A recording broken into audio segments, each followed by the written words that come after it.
The idea that ordinary people doing their jobs, without any particular hostility or negativity on their part, they could become agents of something terrible. This was known as the agentic state theory of Stanley Milgram.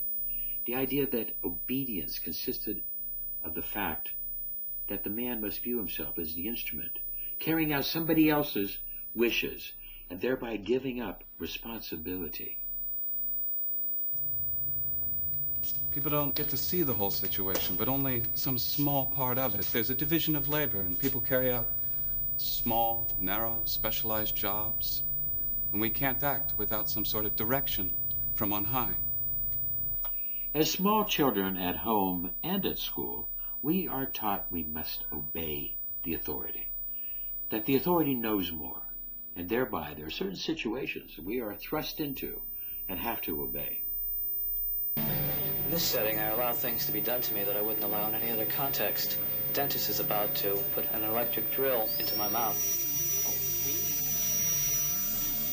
In this setting, I willingly expose my throat to a man with a razor blade.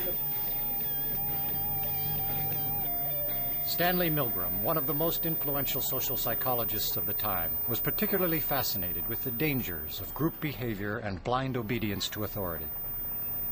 What is there in human nature that allows an individual to act without any restraints whatsoever, so that he can act inhumanely, harshly, severely, and in no way limited by feelings of compassion or conscience?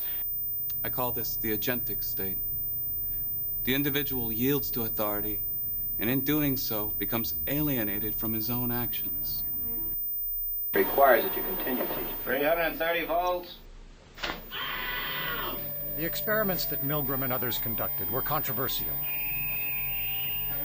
and for ethical reasons may never be conducted again. Yet the results of those experiments remain groundbreaking, profoundly revealing about the tensions between the individual and society, and increasingly relevant to contemporary life. The agentic state is store policy. It's, I'm just doing my job. Or, that's not my job. Or, I don't make the rules. We don't do that here. Just following orders. It's the law. The agentic shift, this is needed in our society because people need to get along and go along, and we can't have everybody questioning everything. We have to have this ability, but it can be used and abused, like we saw by the Nazis in World War II.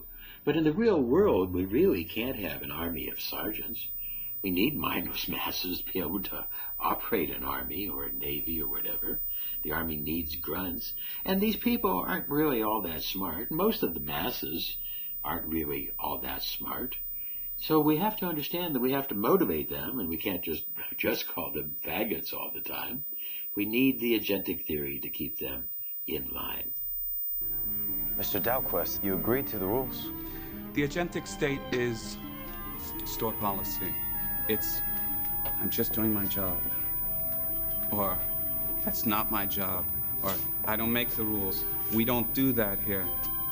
Just following orders.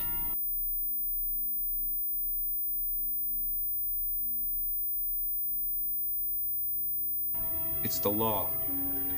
In the agentic state, the individual defines himself as an instrument carrying out the wishes of others.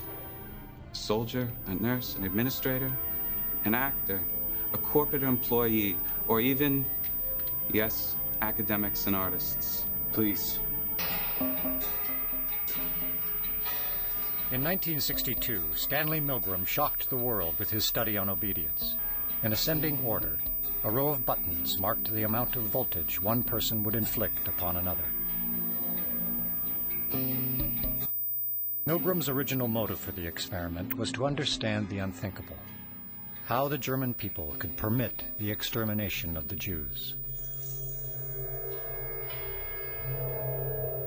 When I learn of incidents such as the massacre of millions of men, women, and children perpetrated by the Nazis in World War II, how is it possible, I ask myself, that ordinary people, who are courteous and decent in everyday life, can act callously, inhumanely, without any limitations of conscience?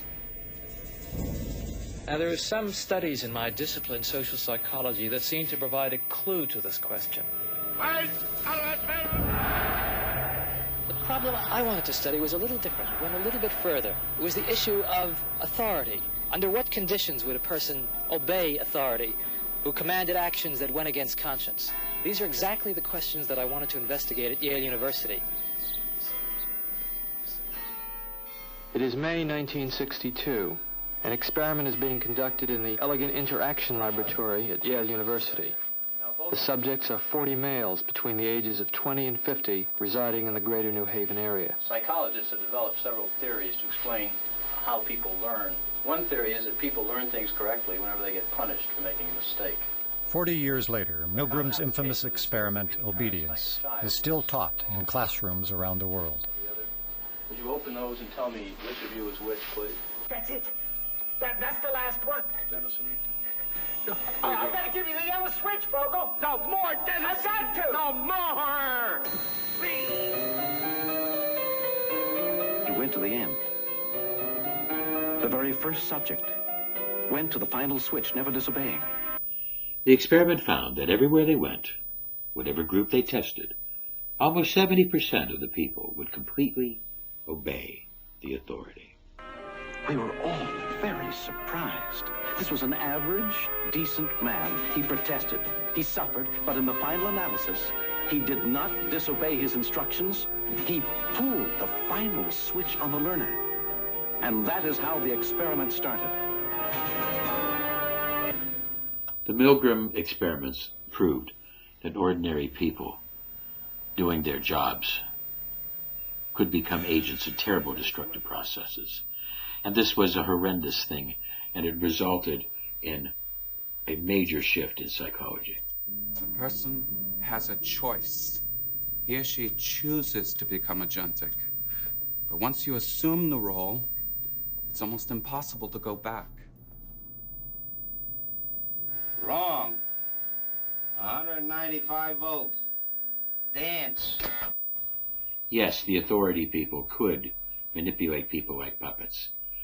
They could hold jobs, future, all different types of things over their head and manipulate them in a state of manipulation. Dance.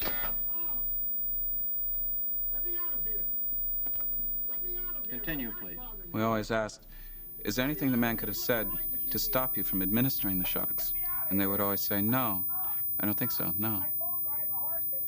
Almost everywhere around the world, 70% of the population will do what they're told. They will pass off responsibility to somebody else, and they will even do horrendous extreme things because they want to obey. You tell yourself, I wouldn't do that, I'd never do that. But then, what did Montaigne say? We are double in ourselves. What we believe, we disbelieve, and we cannot rid ourselves of what we condemn.